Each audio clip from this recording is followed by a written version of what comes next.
क्या किसी संत का आंदोलन केवल सत्ता देखकर तय होता है या मुद्दा देखकर? क्या आज गौ माता की बात करने वाले शंकराचार्य को राजनीतिक चश्मे से देखा जा रहा है? जो लोग ये मानते हैं कि शंकराचार्य अविमुक्तेश्वरानंद सरस्वती केवल आज भाजपा के विरोध में गौ माता के मुद्दे पर आंदोलन कर रहे हैं, उन्हें इतिहास के पन्ने भी पलटने चाहिए। साल 2008 में जब मां गंगा को राष्ट्रीय नदी का दर्जा दिलाने की लड़ाई लड़ी जा रही थी, तब उन्होंने सैकड़ों दिनों तक आमरण अनशन किया।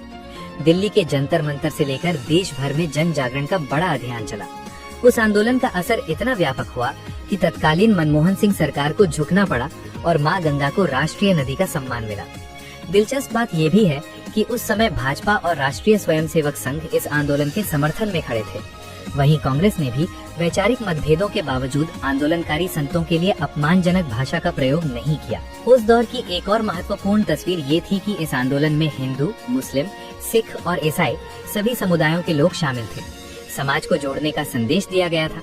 उस समय वे शंकराचार्य के पद पर भी आसीन नहीं थे, बल्कि उनके ब्रह्मलीन गुरुदेव शंकराचार्य के मार्गदर्शन में ये जन आंदोलन चल रहा था। आज जब वही संत गौ माता के संरक्षण और सम्मान की बात कर रहे हैं, तब उनकी मांगों पर चर्चा करने के बजाय उन्हें राजनीतिक दलों से जोड़ने, कांग्रेसी, सपाई या मुस्लिमों का धर्म गुरु जैसे आरोपों से घेरने की कोशिश की जा रही है। सवाल ये है कि क्या किसी संत का मूल्यांकन उसके उठाए गए मुद्दों से होगा या फिर राजनीतिक चश्मे से? यही प्रश्न आज देश की राजनीति, समाज और धार्मिक विमर्श के सामने खड़ा है।